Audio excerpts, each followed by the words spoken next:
Hello, my dear student.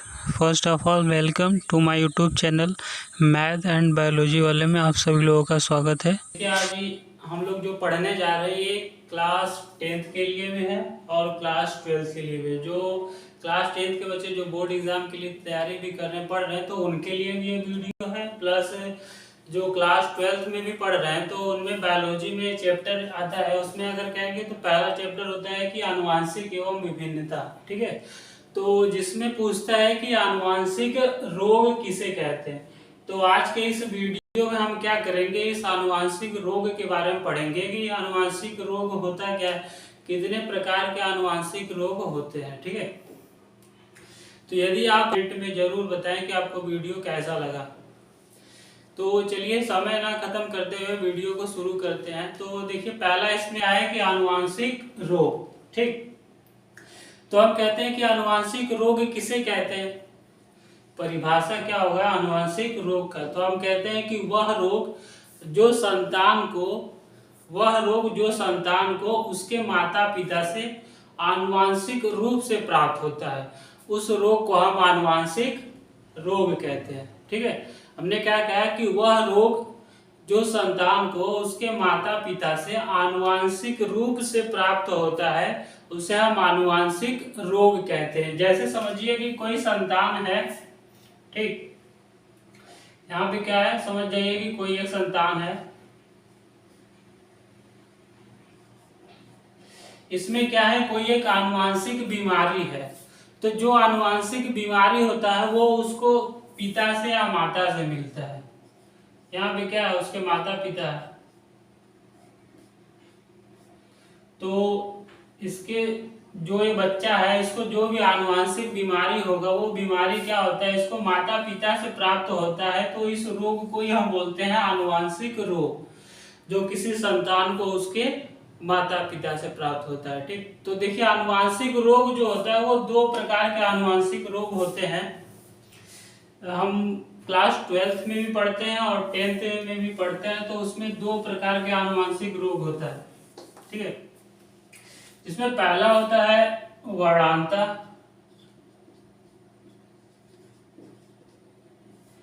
दूसरा होता है हीमोफीलिया।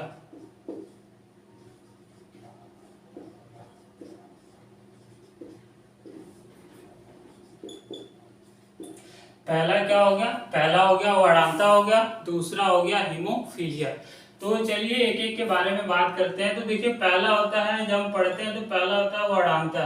ठीक, तो हम कहते हैं वर्णांता किसे कहते हैं, वर्णांता भी देखिए क्या है ये एक आनुवांशिक रोग है। ठीक, तो हम कहते हैं कि वर्णांता क्या है, सर्वप्रथम बात करेंगे तो वर्णांता एक एक्स संलग्न रोग होता है। क्या होता है, एक्स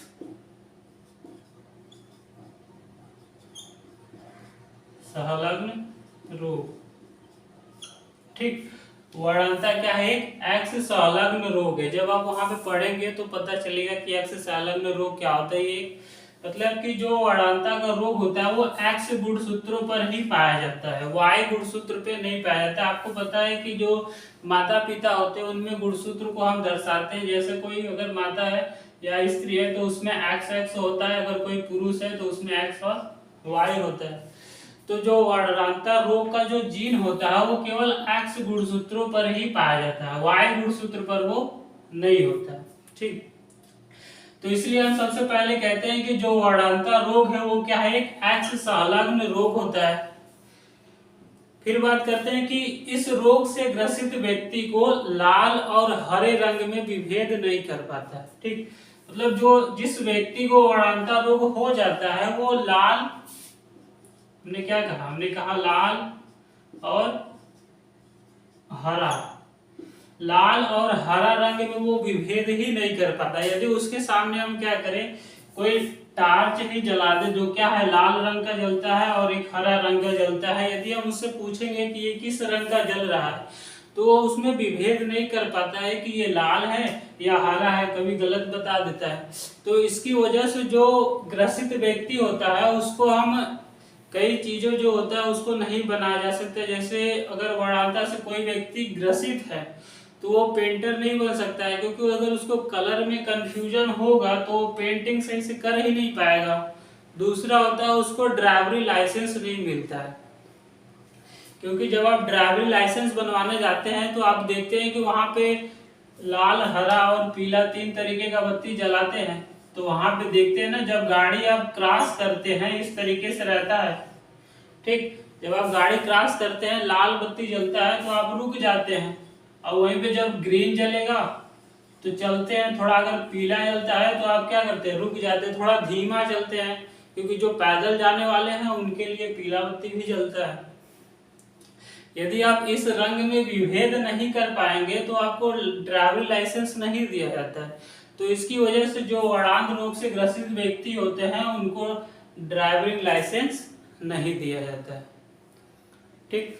और बात करते हैं वर्णांता रोग, ये भी तो एक्स संलग्न रोग हो गया।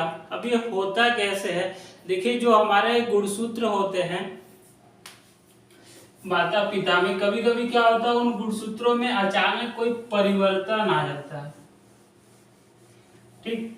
जो एक्स गुणसूत्र होता है उस पे अचानक परिवर्तन आ जाने के कारण जो पुरुष होता है या महिला होती है उसमें एक वर्णांता रोग विकसित हो जाता है, जिसके वजह से वो लाल और हरे रंग में विभेद नहीं कर पाता है।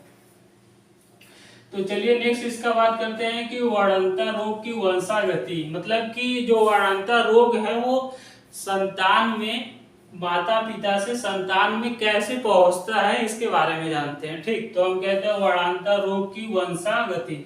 वर्णांता, आई होप आपको समझ में आ गया होगा कि वर्णांता क्या होता है, ठीक है। तो दूसरा बात करते हैं वर्णांता रोग की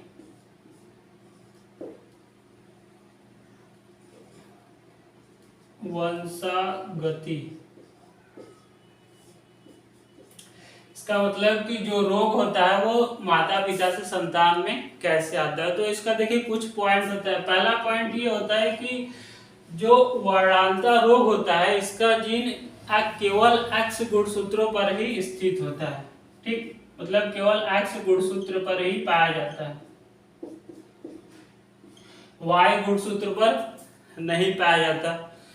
दूसरा बात करेंगे, दूसरा हम कहते हैं कि यदि कोई स्त्री है, ठीक, यदि क्या है, यदि कोई स्त्री है तो उसमें अगर उसके केवल एक एक्स गुणसूत्र पर अगर इसका जीन उपस्थित होता है वर्णांता का, तो जो स्त्री होगी वो इस रोग की वाहक होती है। क्या होता है, वाहक। वाहक का मतलब आप समझते हैं क्या होता है। वाहक का मतलब कि किसी चीज को दूसरे में प्रविष्ट करना या एक स्थान से दूसरे स्थान पर भेजना, बस उसका काम यही है कि वो एक से दूसरे में भेजेगी और उसके ऊपर उसका कोई प्रभाव नहीं पड़ेगा। तो इसलिए हम कहते हैं कि अगर कोई उसके केवल एक एक्स गुणसूत्र पर होगा तो वो इस रोग की क्या होगा, वाहक होगा, ठीक। ग्रसित नहीं होगा लेकिन उस रोग की वो स्त्री वाहक होगी। दूसरा हम कहते हैं उसी में कि यदि कोई पुरुष अगर उसके एक्स गुणसूत्र पर होता है तो वो जो पुरुष होता है इस रोग से ग्रसित होता है।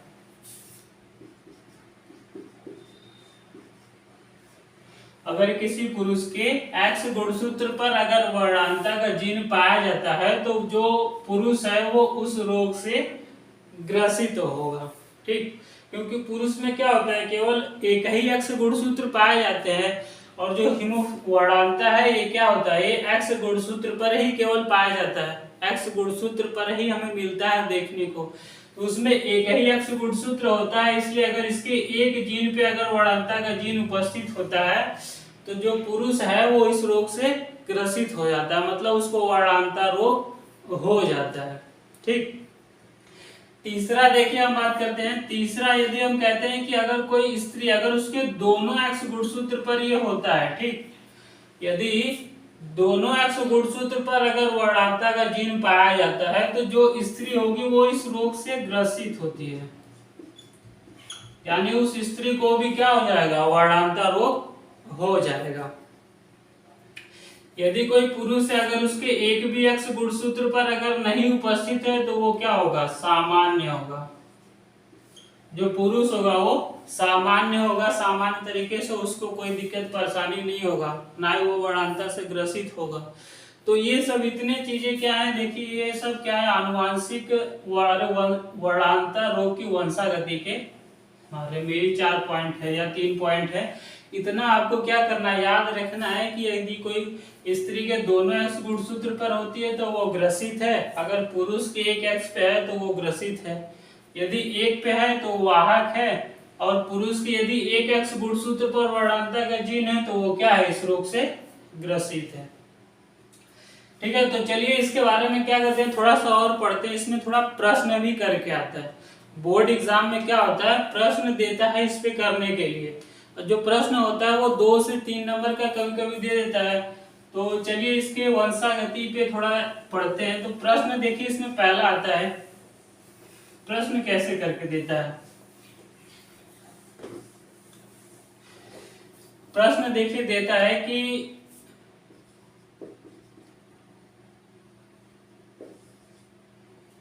वर्णांतर रोग से ग्रसित, वर्णांतर रोग से ग्रसित एक पुरुष का विवाह, वर्णांतर रोग से ग्रसित एक पुरुष का विवाह एक सामान्य स्त्री से करने पर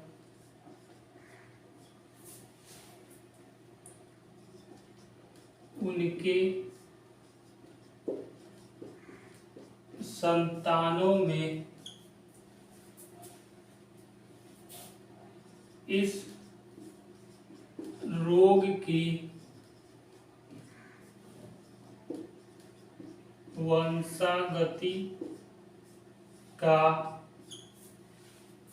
रेखा चित्र की सहायता से समझाइए। ठीक, प्रश्न देता है कि वर्णांतर रोग से ग्रसित एक पुरुष का विवाह एक सामान्य स्त्री से कराने पर उनके संतानों में इस रोग की वंशागति का रेखा चित्र की सहायता से समझाइए। मतलब कि जो ये रोग है वो संतान में कैसे जाएगा, इसके बारे में हम रेखा चित्र की सहायता से समझते हैं। ठीक, तो देखिए हमने आपको पहले इसके वंशागति के बारे में कुछ बताया है, अभी 3 पॉइंट हमने बताया है, तो आप उसको याद रखिए। हमने कहा कि यदि कोई पुरुष अगर उस रोग से ग्रसित है, इसका मतलब कि उसके एक्स गुणसूत्र पर क्या होगा, वर्णांतर का जीन उपस्थित होगा, यानी पुरुष क्या होगा, इस तरीके से होगा, मतलब वो क्या है, वर्णांत है। स्त्री समान है, इसका मतलब उसके दोनों एक्स गुणसूत्र पर कोई भी जीन उपस्थित नहीं होगा, तो ये क्या हो गया, स्त्री होगी, यानी ये पिता हो गया और ये क्या होगा, ये माता हो गया और ये पिता हो गया। ठीक, तो इनके संतानों में इस रोग की वंशागति कैसे होगी, तो देखिए हम कैसे कराते हैं, इस x को लेते हैं, इससे एक साथ करते हैं, तो यहाँ पे बनता है x और एक x, फिर इस x का लेते हैं, इसके साथ कराते हैं, तो ये बनता है x और x। ठीक, फिर इस y का इसके साथ कराते हैं, तो ये बनता है x और y, फिर इसके साथ कराते हैं तो ये बनता है x और y। ठीक, अभी इसके आप थोड़ा पीछे जाइए, तो पीछे हमने वंशागति रोग के बारे में बताया कि यदि कोई स्त्री है, अगर उसके केवल एक एक्स गुणसूत्र पर होता है तो वो इस रोग की वाहक होती है। तो यहाँ पे जो भी स्त्रियां पैदा होंगी, यानी जो पुत्री होंगी, वो सभी क्या होंगी, इस रोग की वाहक होंगी, सभी क्या होंगी, वाहक होंगी। दूसरा हमने कहा कि यदि पुरुष के एक एक्स गुणसूत्र पर अगर इसका जीन उपस्थित नहीं है तो वो क्या है, सामान्य है, यानी जो भी पुत्र पैदा होंगे वे सभी क्या होंगे, सामान्य होंगे। ठीक, तो ये तो हो गया इसका रेखा चित्र हो गया कि सहायता से समझाइए। तो हमने समझ लिया कि जब यदि वर्णांध रोग से ग्रसित एक पुरुष का विवाह एक स्त्री सामान्य स्त्री से कराएंगे तो उनके जो संतान उत्पन्न होंगे, पुत्रियां सभी क्या होंगी, इस रोग की वाहक होंगी तथा जो पुत्र पैदा होंगे वे सभी सामान्य होंगे। ठीक, ये तो समझ में आ गया। अब इसके बारे में लिखना कैसे, तो जो अभी हमने बताया इसी तरीके से आप इसको लिख सकते हैं। तो चलिए अब इसका एक और भी प्रश्न इस पे करके देखते हैं, थोड़ा दूसरा प्रश्न करते हैं। दूसरा प्रश्न देखिए कैसे आता है, बस उसको आप सुन लीजिए और कैसे करते हैं। ठीक है,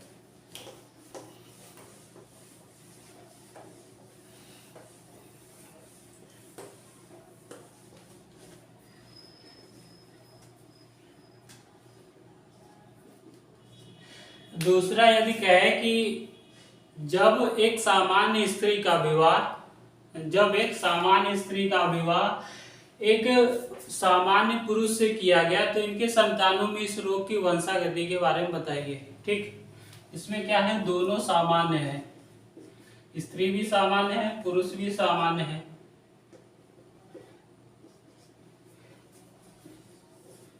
तो इस तरीके से इसका करेंगे, यहाँ पे x आएगा, फिर इसका इससे करेंगे ये x आएगा, फिर इसका इससे करेंगे ये x और y आएगा, फिर ये इस तरीके से x और y। तो यहाँ पे जब सामान्य स्त्री होगा सामान्य पुरुष होगा, दोनों का जब विवाह होगा तो कोई भी ग्रसित जो भी संतान होगा सभी क्या होंगे, सामान्य होंगे, किसी में कोई भी प्रकार का रोग नहीं होगा। तीसरा प्रश्न यदि आपसे कह दे कि जब एक वाहक स्त्री का विवाह एक सामान्य पुरुष से किया गया तो इनके संतानों में इस रोग की वंशागति के बारे में बताइए या रेखा चित्र की सहायता से समझाइए। ठीक, तो देखिए कह रहा है कि जब एक का हो वाहक स्त्री का विवाह सामान्य पुरुष से कराएंगे, इसका मतलब कि आपको पता है कि जब एक स्त्री वाहक होगी इसका मतलब उसके केवल एक एक्स गुणसूत्र पे वर्णांता का जीन उपस्थित होगा। तो ये हो गया, ये क्या होगा, वाहक स्त्री हो गया। पुरुष क्या है हमारा, सामान्य है, तो इस तरीके से कराएंगे। जब इसका क्रॉस इससे कराएंगे तो यहाँ पे देखिए एक एक्स आ जाएगा क्योंकि ये इसी तरीके से इस पे आता है। ठीक, फिर इस x का इससे कराएंगे तो यहाँ पे इस तरीके से आ जाएगा, फिर इस x का इससे कराएंगे, इस x से होगा तो x और y हो जाएगा। ठीक है, गलत हो गया क्या, यहाँ पे y रहेगा। ठीक है, इस x का इससे कराएंगे तो x और x आएगा, एक x पे इस तरीके से रहेगा, फिर इस x का इस y से कराएंगे तो यहाँ पे x और y और x पे एक जीन रह जाएगा, फिर इस x का इस x से कराएंगे तो यहाँ पे x और x हो जाएगा, इस तरीके से हो जाएगा।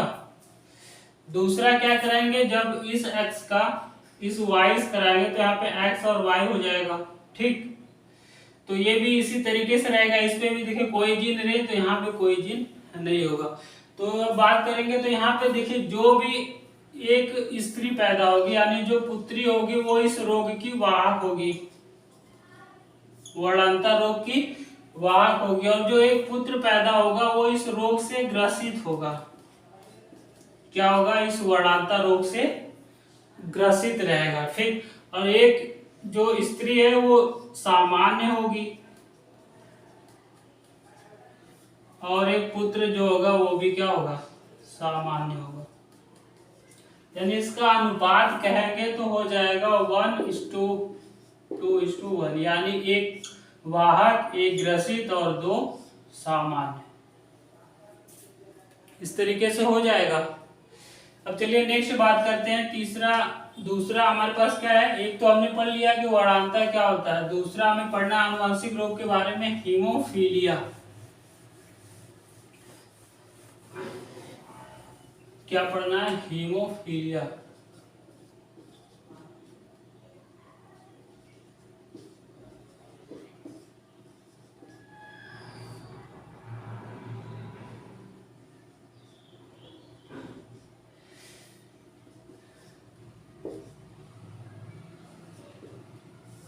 तो देखिए हीमोफीलिया को हम क्या कहते हैं, तो हम कहते हैं कि हीमोफीलिया यह एक आनुवंशिक रोग है जो एक्स संलग्न द्वारा होता है। इस रोग से ग्रसित व्यक्ति में यदि चोट लग जाने पर जो ब्लड का थक्का होता है वो नहीं जमता है। यानी रुधिर क्या होता है, अगर किसी व्यक्ति को अगर वो हीमोफीलिया से ग्रसित है और उसे क्या हो जाए, चोट लग गया या हाथ पर या पैर पे कहीं पे भी क्या हो जाए, थोड़ा सा कट का निशान बन जाए, तो जो व्यक्ति का उस पे जो रक्त है वो निरंतर निकलता रहता है। जैसे समझिए क्या है, हाथ है,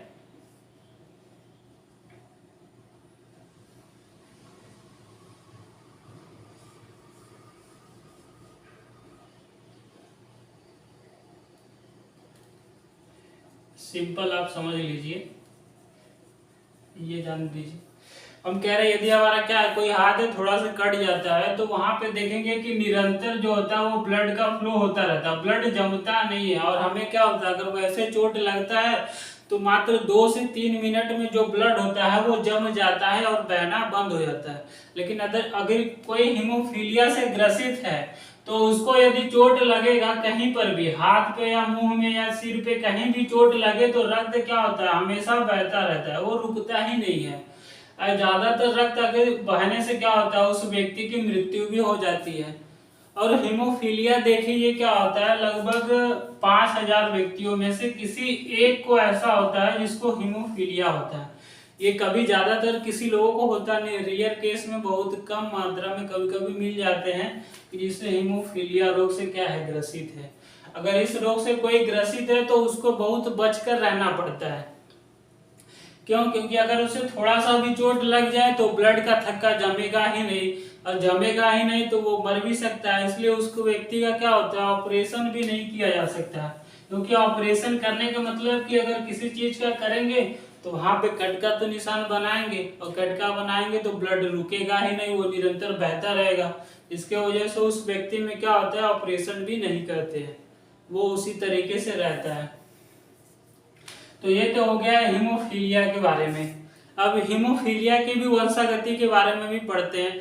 तो देखिए हीमोफीलिया की जो वंशागति है, हीमोफीलिया रोग की वंशागति,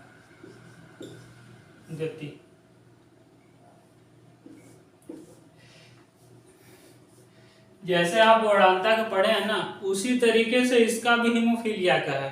अंतर कुछ नहीं, बस अंतर वहां पे वर्णांता कह रहे थे, यहाँ पे हीमोफीलिया कहेंगे। पहला हमने क्या कहा था, हमने कहा था यदि कोई स्त्री है अगर उसके केवल एक एक्स गुणसूत्र पर है तो वो उस रोग की वाहक होगी। इसका मतलब कि यदि कोई स्त्री अगर उसके केवल एक एक्स गुणसूत्र पर हेमोफीलिया का जीन उपस्थित होता है, जिसको एच कहते हैं, यदि एक एक्स गुणसूत्र पर हीमोफीलिया का जीन प्रेजेंट है तो वो उस रोग की वाहक होगी।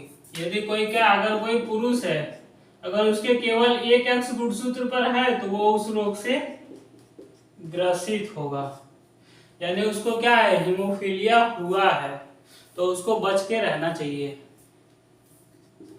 दूसरा है, यदि कोई स्त्री है अगर उसके दोनों एक्स पर उपस्थित है तो वो क्या है, इस रोग से ग्रसित है। अगर दोनों पे प्रेजेंट है तब तो वो क्या है, उसको, इस स्त्री को ही हीमोफीलिया हो गया, इसका मतलब, तो उसको भी क्या है, बच के रहना चाहिए। यदि कोई क्या, अगर कोई पुरुष है अगर उसके एक भी एक्स गुणसूत्र पर नहीं प्रेजेंट है तो वो क्या है, सामान्य है। जो पुरुष होगा वो सामान्य तरीके से रहेगा, उसको हीमोफीलिया हुआ है नहीं, यानी चोट लगेगा तो वो चोट का जो ब्लड निकलेगा उसके पश्चात तो वो 2 से 3 मिनट में बंद हो जाता है। तीसरा यदि होता है कि यदि कोई स्त्री अगर उसके दोनों एक्स गुणसूत्र पर नहीं है तो वो क्या है, सामान्य है। ठीक, ये भी क्या हो गया, हीमोफीलिया का वंशागति के बारे में कुछ इंपॉर्टेंट पॉइंट है। यदि आपको ये याद है तो इस पे जो भी प्रश्न देगा आप उसको आसानी से कर लेंगे। ठीक है, तो चलिए इसके बारे में थोड़ा सा इस पे प्रश्न भी पढ़ते हैं, कैसे प्रश्न करके आता है हीमोफीलिया पे बोर्ड एग्जाम में।